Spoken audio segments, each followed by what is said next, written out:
Yo, what's good, everybody? Welcome back to The Last Word Music. And today, we are coming back with you. We got another banger today. We got the boys, Dimitri, Scott, and myself. Boys, how we doing? What's going on? I'm doing good, Doing pretty well, Chuck. Phenomenal. Solid. All right, y'all. Today, we got the top 5 albums that got us through quarantine. Now, when we say that, Still getting us through. yeah, Through still a year of getting us right? through it. 1 year of quarantine. It's crazy to think we about a year ago, right? Mid-March, school shut down. I think they were going to be closed for like 2 weeks. Turned into a lot World longer changed than forever, that. man. So, Let's go. World changed forever. Yeah. Um, Do the same. But what I guess the light side of that situation has just been like we've had a lot of time to listen to a lot of great music, and here are some albums that kind of stuck with us, and albums and artists that we found pretty replayable over the past year. And it doesn't have to be an album that has dropped this year, even in the past 5 years, just an album that we've found very replayable during this past year, especially with all the free time we have on our hands. So with that being said, boys, Scott, start us off, man. Okay, sure. So I just want to kind of preface my list by saying, it's been a long year, a lot of stuff going on. Really should have made more videos.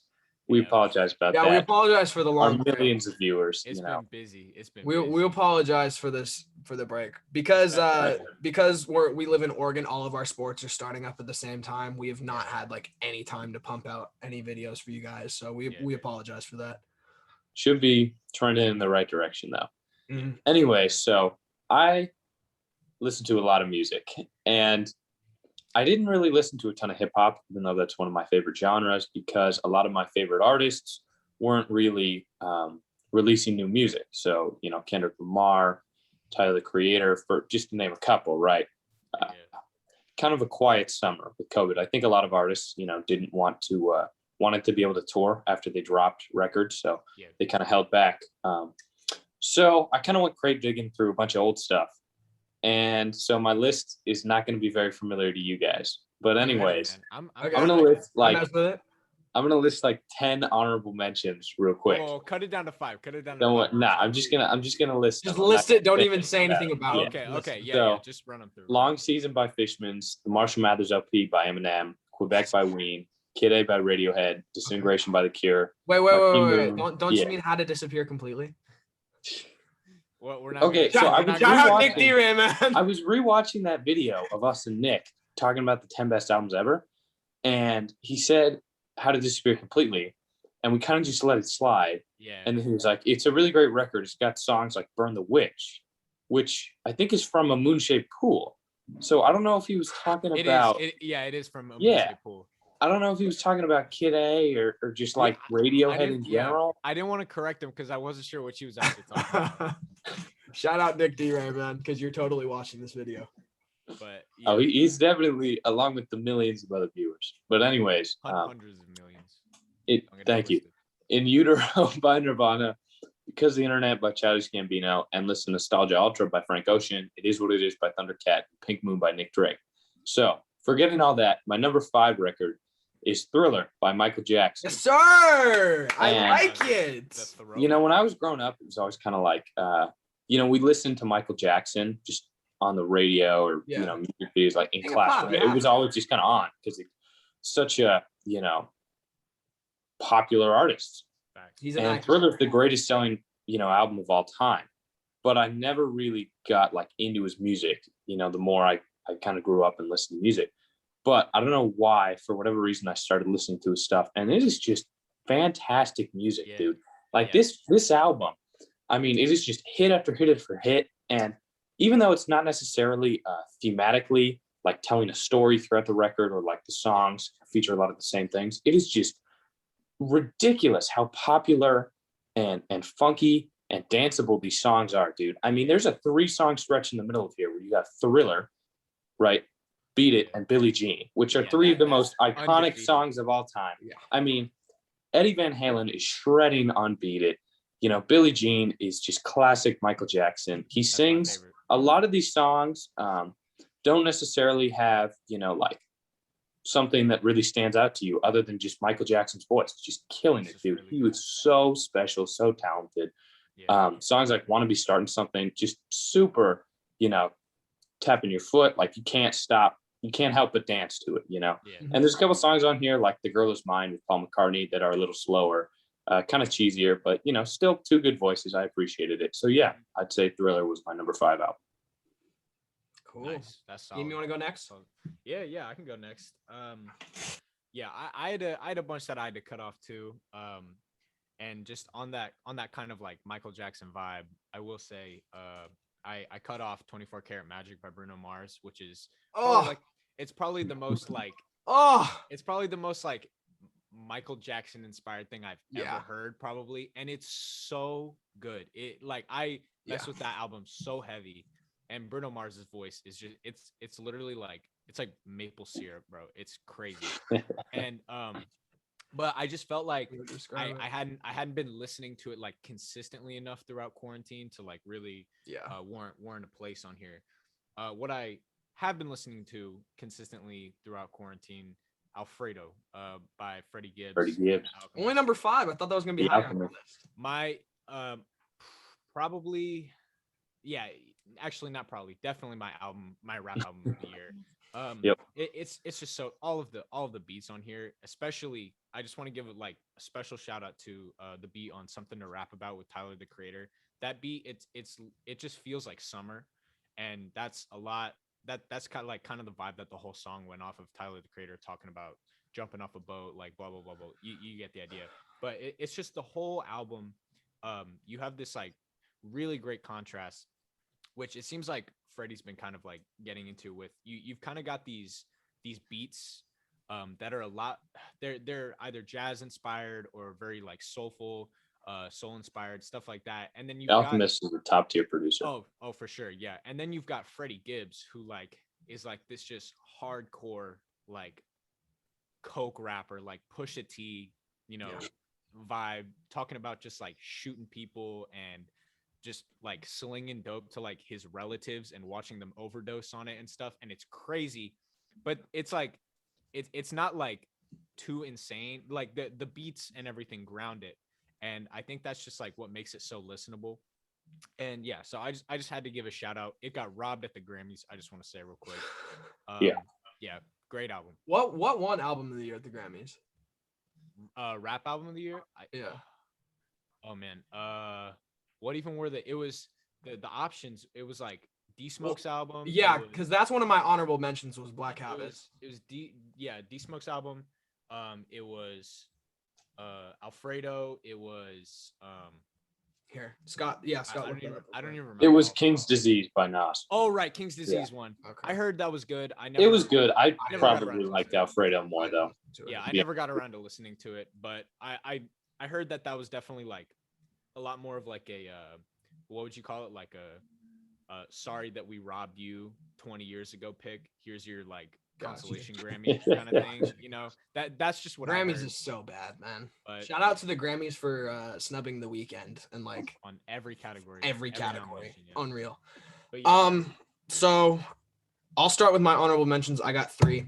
One of them I just mentioned was Black Habits. I absolutely love this album. It's actually been one of my most listened to albums. However, I got on it really late, like after it got nominated. I was like, oh yeah, it's my boy D-Smoke. He dropped an album that's really good. I should probably listen to it. And I listened to it and it was phenomenal. But I'm not gonna put it on the list because I wasn't bumping it throughout. Also Kid Laroi, F Love. I have to put him at least honorable mention. Is my boy. Go check out our review for that. Okay. Yeah, go check out our review. Check out the review. Check out the review. I still love that album. Album's actually pretty much grown on me. They hate him, but you know what? Yeah, it doesn't not matter. my thing. And the last one's the Eminem Show. It's a given for me. It's my favorite album ever. We also have a review for that. Go check that out. But I'd say I listen to these next 5 more consistently. That being said, number 5 is Hollywood's Bleeding by Post Malone. Oh, now, really? Yeah, and objectively, this is like his worst studio project out of the 3 he's had so far, which is kind of funny that it's my most listened to out of all of them. But what I will say is I think his sounds matured a little bit throughout these few years. There's not a lot of like slow tracks like there was on his first two albums, and I think that's kind of why I like it. Because while Post Malone has a very melodic voice and is very good at kind of at keeping a lower tempo in his songs sometimes, I actually prefer him in kind of like a trap style type beat. Like that song he did with Lil Baby and Meek Mill, I think it's called On the Road. You know, high energy, high tempo, a little bit of trap here and there. Phenomenal song. And overall, it's just kind of like been good for like if I have to drive somewhere. It's good at like just keeping me awake, keeping me in it. Post, as always, just sounds phenomenal over the project. And I think it's one of those albums where like the production's really consistent, and you know, I really appreciate that. So that's where it falls at number 5. Not a bad pick. I listened to it a lot more like towards the beginning of quarantine, kind of fell off of it, but it was still an enjoyable project for me. Well, it dropped like the start of that year. Like the start of that early 2020. Yeah, I think so. Or either early 2020, late 2019. I think that got nominated for album of the year as well. Not rap, but just general. Yeah. I think it was. Okay, so my number 4, right? Yeah. Perfect. So I said "The Queen Is Dead" by the Smiths. Have either of you guys heard of that record? Nope. I think you've mentioned it before. Well, I've heard of like Awesome. I've heard of the Smiths, but I haven't heard of like the specific album. I haven't heard the Smiths, but I've heard the album name "The Queen Is Dead." Cool. So "The Queen Is Dead" is the Smiths' most famous album. They're like a 80s British band, and when I first heard this record, I think it was like 2019 actually. I tried listening to it because, you know, it's super highly acclaimed. And I put on like the first track, which is title track, "The Queen Is Dead." Loved it. Super visceral, intense guitar work from Johnny Marr. He's phenomenal. It was really just going hard. And then I got to like the second and third tracks and I was like, this is terrible. What is this album? I'm turning this off. Because Morrissey, the singer, who's famous in Britain, has like the goofiest voice on this record. You know, he's singing all sorts of wacky stuff and making all these crazy jokes about just the most ridiculous things. And I was like, I can't even listen to this. So I don't know why, but you know, for some reason in quarantine, I came back to the record and now I love it. It's really phenomenal. I got into the Smiths with "Meat Is Murder," which, you know, has a couple more like rock tunes that were more accessible for me. And then I was like, okay, I'll give "The Queen Is Dead" another try. Really great record. Songs like "Big Mouth Strikes Again," super funny, super catchy. And again, just a ton of really great tunes. Johnny Marr and Morrissey had some tensions and they ended up breaking up the band. But for a period of like 4 or 5 years, they were just a creative genius, almost like, you know, Paul McCartney, John Lennon level, where it was just like one of these guys is a master songwriter, lyricist who has some really zany, goofy ideas, but they're working. And Johnny Marr was just shredding on the guitar. So it was a phenomenal record. I'd highly recommend that you guys check it out. Great. Nice. Okay, so my number 4, it's an album that, you know, didn't really have any connection to like coming out near quarantine or anything like that, like Alfredo did for me. But my number 4 is The Never Story by JID or JID, however you want to call it. And I came to this album mainly because I just wanted to give JID's like discography a more of like thorough listen, because I kind of like I've like listened to these like to his albums before, but like I didn't really try to listen, you know, really hard or anything like that. And I just like love The Never Story, man. It was like almost every track on here. There's a lot of variety too. You've got, you know, songs like Hereditary where he's like a lot more like in his like soulful bag, you know, and he's doing a little more singing, although he keeps it like low key, you know, he's not like Michael Jackson or anything with the voice. But it's just like the musicianship on it is what carries a lot of it, you know. Instrumentals, it's very like not soulful, but it's very like R&B, you know, actually it is pretty soulful, like it, you know, just soul inspired stuff like that. A lot of like jazz inspirations as well, which is actually kind of like, I guess, a theme throughout the 5 But yeah, my favorite song probably Division with Earth Gang, just because I love that. He's got a really good chemistry with Earth Gang. Yeah, yeah. Earth Gang just really zany, very like interesting voices.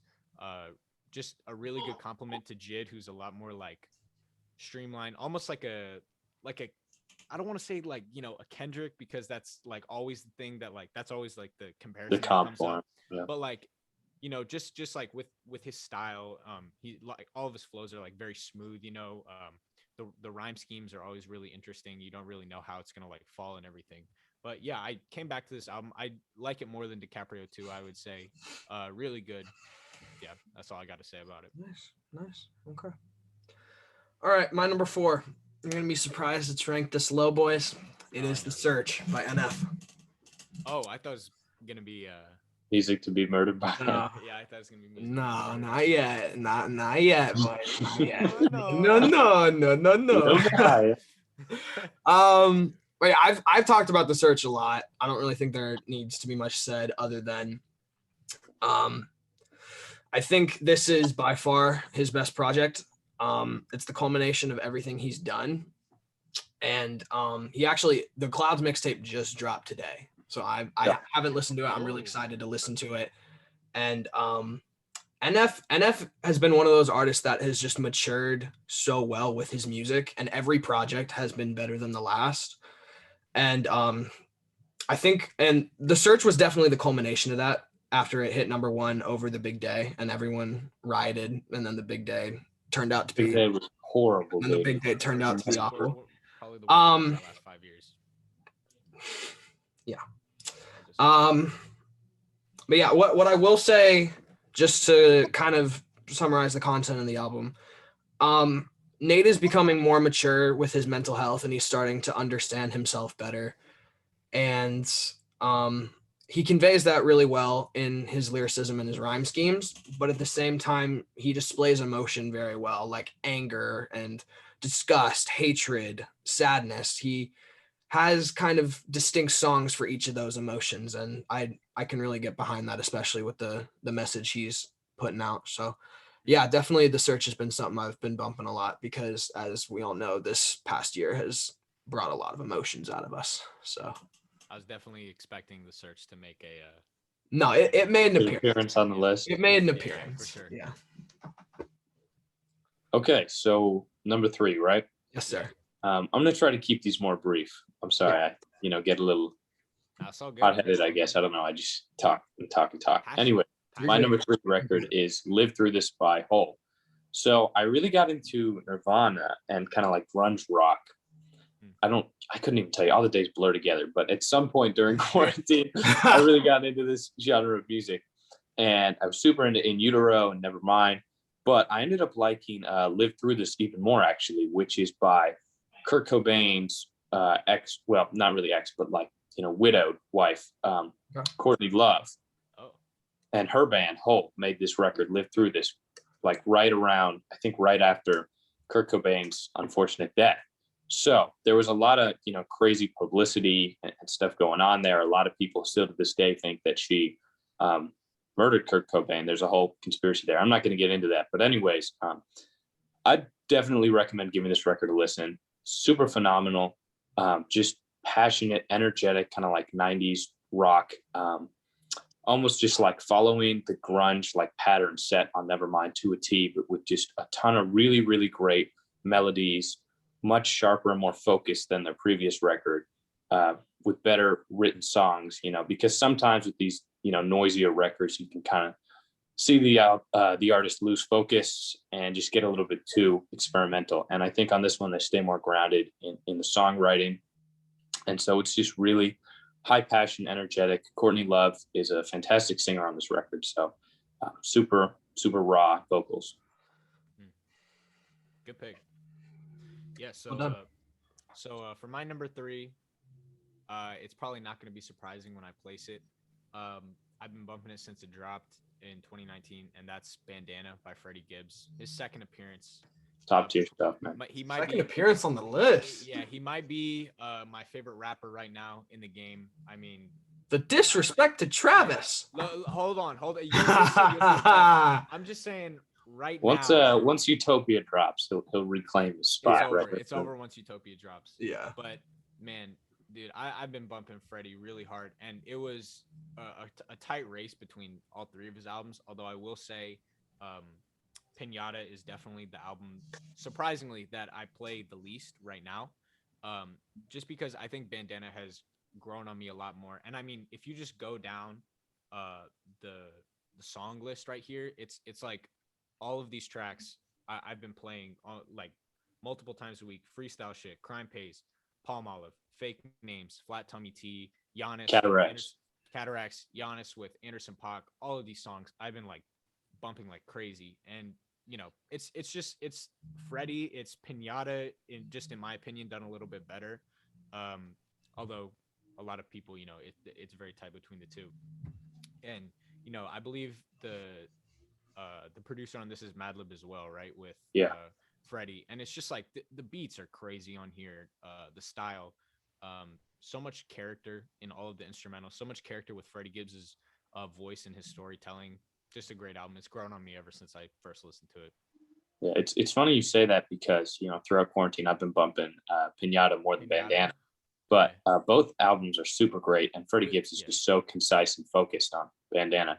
I don't know if you saw it, but I think Freddie Gibbs and Madlib dropped like a extended edition to Pinata recently. It's like 80 songs. It's nuts. What? And it's not like all new songs. It's a bunch of like remixes and stuff, but on there is Cocaine Parties, which is because, you know, Madlib created the beat for No More Parties in LA. And so it's that with Freddie Gibbs. Yeah. With the feature, that goes crazy. Yeah. So, you know, I definitely recommend checking that out.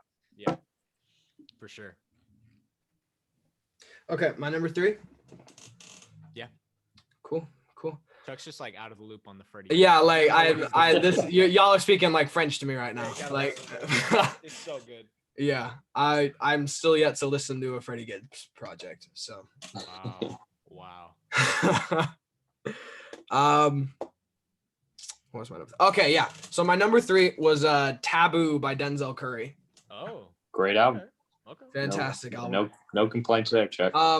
I've talked about this album a little bit. I think back on like our best album from each year video. So if you want to hear like a full description of that album, go check that video out. However, what I will say is the consistency but variation in the production. And what I mean by that is it's all a little gloomy and dark, but sometimes it's more melodic, and then it gets intense and in your face, and 808s hit really hard, like in songs like Vengeance. But then you listen to like the title track Taboo, and it's nice and like silky, and you feel like you're just on like a wave. Like it's very well put together. And Denzel, he does such a good job of creating like these environments with the sounds he uses and the way he uses his voice. And he's got a phenomenal voice. He can, as many of you know, he can change like his voice to go down to like a ridiculously low register to just get some more intensity on some tracks. He does that really well in a separate album, Ricky or Zoo. No, he does that on the song Ricky off Zoo, but he does it in Vengeance as well on Taboo. And the reason it's on the list is because this is actually the album I most frequently listen to while I'm closing at work. Oh, okay. Just because, like, by the way, go to Buster's Barbecue. Yeah, Buster's Barbecue. Good stuff. Shout out. Yeah, shout out Buster's. You might get your side served to you from Chuck. So. Yeah. You might meet me there. If you're a fan of Last Word, just say something. No autographs though. No autographs. I can't do that.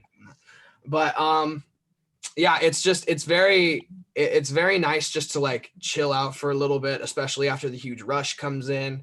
And then right when I'm starting to like fall asleep and get tired, the big bumpers come in, and I'm good for like another 45 minutes to wrap things up. So that's why Taboo has to be on this list. Okay. Very, very personal. I'm just imagining you like closing to like Black Metal Terrorist. Oh yeah, dude. No, I'm mopping the floors. I got that in my. Yeah, just like going crazy, but yeah. Yeah. Great pick. Yeah. All right, Scotty, number 2. Okay, so my number 2 album, I'm like 99% sure you've never even heard of this. Perfect, dude. Okay. Like in the slightest. It's called Spiderland by Slint. Yo, Spiderland? Yeah, my bad, Chuck. I forgot. I'm not even gonna lie. I'm not even gonna try to make a joke. Never heard of that. Never heard of it. So, it's a pretty like, I don't know, like the band formed in like Louisville, Kentucky, and they made like 2 albums at like the end of the 80s and start of the 90s, and then like just broke up, and they never got any like big fame. And like the legend has it that like, you know, after they finished recording this album, the lead singer just like dipped and like checked himself into a mental hospital. Okay. So it's like a super harrowing, intense album. I'd really never heard anything like it. It's listed as like math rock, which I had no clue what that meant. You know, and I was never like, heard of that subgenre. Going to be saying like, you know, here's the ABCs, here's your multiplication table of the song. Yeah. But it's supposedly that just means that it's like angular, like dissonant, you know, like off rhythm songs. And just the first track, Breadcrumb Trail, captivated me. It's only 6 songs long, and most of the songs are just like, you know, super quiet, dim, like whispered lyrics. And then it just breaks out. And like the first song is like this crazy story of like this dude going to this carnival and meeting like this gypsy woman. And like, it's like a lucid dream. It's crazy. I would definitely recommend checking it out. It's only for like a very specific mood though. It's not just like an album you casually put on. I'll tell you that much. So, you know, I was in kind of a weird spot for a while, and this was my go-to album. So that's why I put it on my list. Okay. Fantastic. Definitely an interesting pick. My number 2, probably a lot more well known at this. It's just because, you know, it's blown up over the past year. Definitely. My number 2, Take Time by Giveon. Okay. Bro, I'm telling you, man. Like, I know Bruno Mars's voice is like maple syrup, bro, but like Giveon's voice. Giveon's is like whipped cream, bro. Dude, dude, this man. It's like whipped cream, dude. This man could like convince me to like jump off a bridge, bro, if he sang it. I swear to you, his vocal talent and just the instrumentals that he, you know, has clearly like cultivated like a very distinct sound over all of his songs. Yeah. It's just like a perfect combination because the whole thing it feels like, you know, it almost feels like right after you like woke up from a nap kind of, and you're just kind of like in that limbo, you know. That's a like, perfect way to describe it. Yeah, between like fully awake and like asleep, like right when you're in that like little pocket, you know. Yeah, that's how I would describe this album. And you know, I'm not going to condone the message of just straight up cheating on, you know, your significant other, because that's what the whole thing is about. It's basically about him just like cheating and then being like, I'm sorry. But like, I don't really care because it sounds really good, man.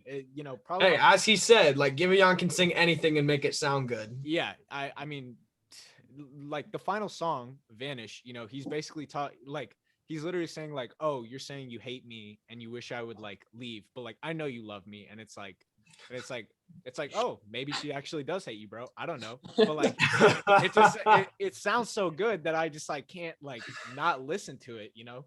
And it's like not in a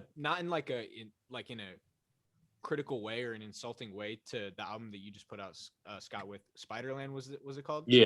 It's like an album that I can literally put on at any time, you know, as compared to where you need like a certain mood. It's like yeah, no, I get that. It's so high up. Yeah, it's just because it's just like always playing all the time. And I just really mess with just like the very R&B soulful like sound that he cultivated on it. So yeah, great album. Nice. All right, my number 2. I wonder. Do you seriously wonder? It's After Hours by The Weeknd. Oh, okay. I was curious about the number 1 then. We'll get to number 1. Hold on. We'll get to number 1. Don't worry. We'll get to it, and I'll explain. To the album I will of the explain. Year. The album of the year. I have an explanation. Okay. Okay. Roll with your number 2. Okay. So After Hours, we've talked about this album I don't know how many times. Yeah. What I'm gonna say is that this album, I loved it when I first listened to it, and I still consistently will listen to almost every single song off of this album. You know, he was snubbed in the Grammys.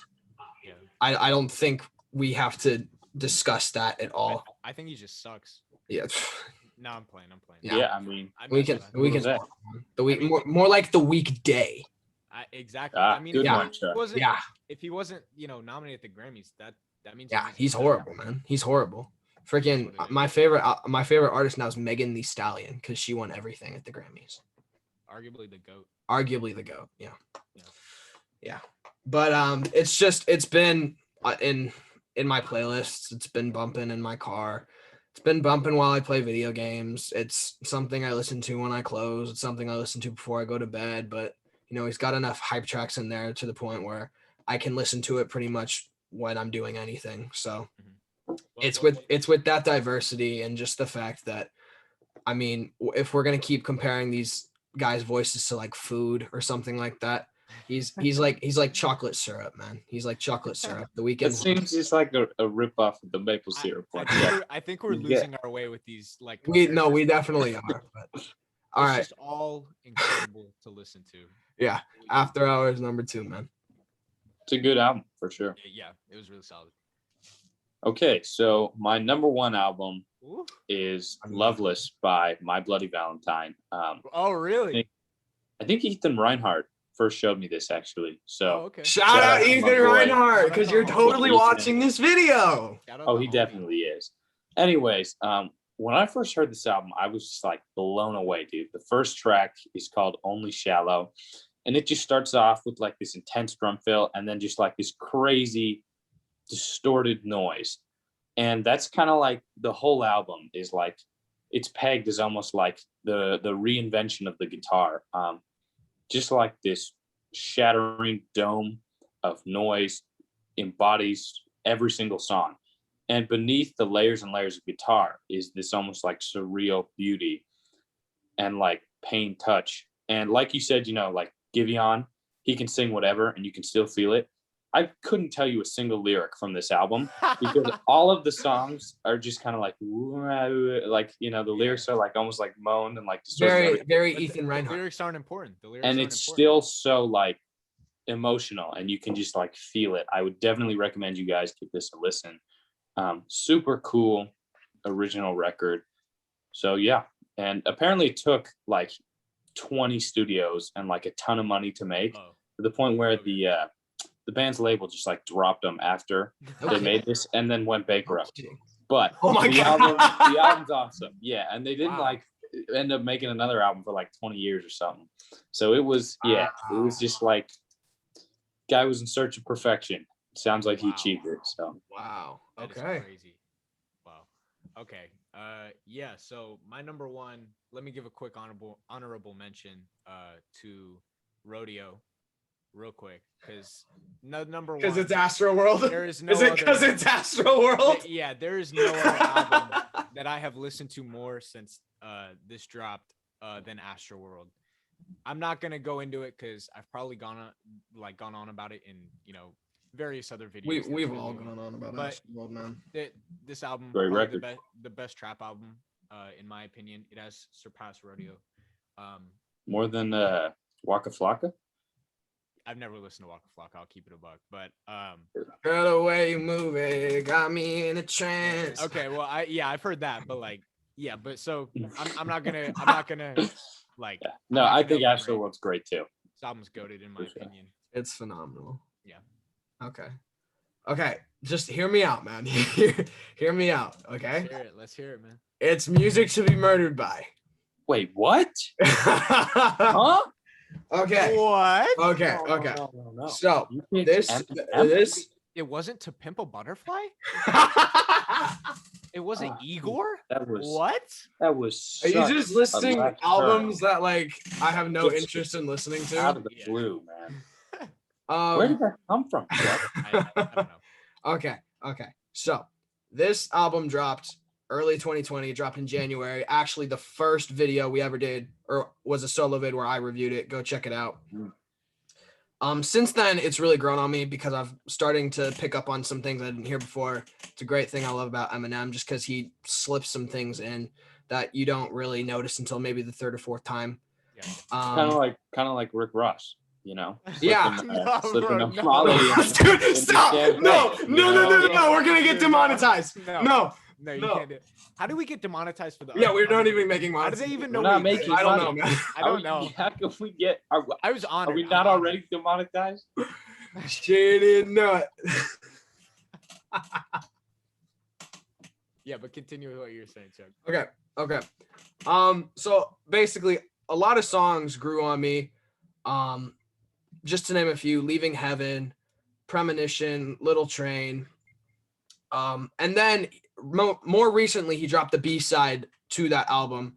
Basically, just probably another 16, 17 tracks that kind of followed the same dark past theme of like Alfred Hitchcock inspired music. And I think in this, 17 other more tracks, dude. 17 other it was a huge Oh B-side. my god. It was a huge B-side. Okay. It was a huge B-side. Was Nat on there? Yeah, Nat was on there. Okay. I heard it was like the most popular song. I never listened to it, but like it was, yeah. I mean, I guess it'd be the most popular. I mean, I think it's like the most listened to. I think it's like the most listened to, even though I don't think it's the best, but like it's probably the most listened to. Mm-hmm. But the B-side, once again, I started off, I listened to it. I wasn't a huge fan of when I first listened to it, kind of like the first time I listened to the original Music to Be Murdered By. I listened to it more. Eminem is just flexing at this point. Like he's literally just getting on a track, trying to put in as many bars and punchlines as he can just to show off his lyricism and show everyone that, you know, he's the greatest to ever do it. He's the GOAT. Yeah. And it's one of those.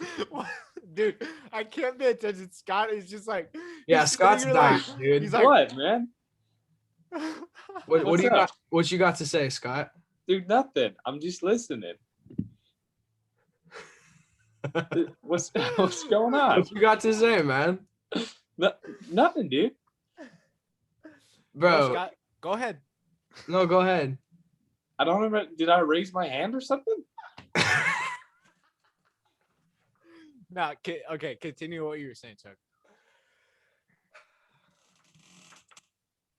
Anyway, I can't take Scott's. I don't know what's going on, bro. Because I'm trying to look at Chuck like on the gallery view on the Zoom call, and I just see out of the corner of my eye, I see Scott in the lower like part of my screen, and he's just like, and I can't pay attention. I think it's just a meme at this point. Whenever I talk about Eminem. Chuck, it was it was when you said that Eminem is like so far ahead of every other rapper who's ever existed that he's just playing around on these tracks and just, you know, just doing whatever he wants because he's like, I don't know, dog. That just seems kind of like an excuse for when songs aren't good that he's not trying to make meaningful music. I didn't know. No. That's not what I said. That's not how I wanted you to interpret that. Come on now, Scott. Dimitri, stay out of this, okay? Stay out of this. Gladly. I actually. I don't know. It seemed kind of like pretentious to say like, you know, like he's such a great artist that he's just playing on these. He's not even trying anymore. Well, the thing he is though. He is though. That's what he's doing. He's a great artist, or he's not trying. Well, no, he's not that he's not trying, but he's just like. Name me one bad Eminem album. See, there's the no, I'm with you though. Eminem he's a legend of hip hop, dog. Like he's had a ton of super. Go check out the Kamikaze debate in which we talk about revival. He's like the Tom Brady of the rap game. He's been on top for years and he's never coming down. Right? Is that how we would categorize Eminem? I don't know if I like that. Are we gonna? Can I finish? Like, I don't know where this. I don't know where you this stopped your own thing, dude. No, Dimitri stopped. I'll take. Because Dimitri called your ass out, Scott. I just started laughing. I wasn't doing anything, man. Yeah. Go ahead, Chuck. Go ahead. Okay, so getting back into what I was saying. Each time I listen to like another one of these songs off the B-side, it's like I'll catch like another bar and then I'll catch something else and I'll catch another double entendre or another punchline. And it's just it makes it really re-listenable for me because I can go back, and none of these projects are produced horribly. Eminem doesn't try singing on any of them, so like it sounds pretty good. So overall, it's something I can go back to, and just kind of enjoy. And it honestly, it feels like I'm listening to it like for the first time every single time, just because I'm picking up on so much more every single time I hear it. Just a quick, did Dr. Dre like come back to produce this, or is this Eminem produced? I think this is Eminem's team who who did it. Okay, just curious. Yeah. But the reason it's number one is because the B-side drops, which is why. And so you've been listening to it a lot. And so I've been listening to it a lot more. Okay. Yeah, because I was bumping the original probably the equal amount as After Hours, and then the B-side dropped, and it made me listen to push it over the top. Yeah. So that's why it's number one for me. Alrighty. One more honorable mention. You guys are probably not gonna like agree with this. I gotta throw it out there. A whole lot of red, bro. I'm being serious. Okay, so ever since it dropped at Christmas, bro, I've been listening to it consistently, bro. It's not bad. I gave a couple of the tracks a listen, and they were pretty catchy. I didn't really understand the hate that he was getting for that album. Right? What'd you say? Scott, you hated Dial-It. I remember you texting me like. Oh, well, because like the first or second song or something was just like, yeah, I'm gonna thrash this bit, and like there was I hated that song. Oh, really? But the more I listened to it, there's a couple cool, catchy instrumental parts on there. I don't think Playboi Carti's doing anything particularly deep other than just playing with his voice, but he makes some catchy tunes. So yeah, I think he got too much hate for a whole lot of red. You're talking like Cardi isn't number one in the game right now, dude. What are you talking about? How can Cardi be number one in the game if Meg Thee Stallion and Eminem are also number one in the game? You're right. You're sending me mixed messages here, dude. No, I redact that statement. I will do a All right, do a thorough review of my. If you're still here, which I doubt any of you are. If you made it to end this, if you made it this far, drop a comment. Let us know you made it this far. We're just like. We appreciate our mental state like slowly deteriorates. Yeah, like this video really got out of hand. So yeah. Thank y'all for watching. This has been The Last Word.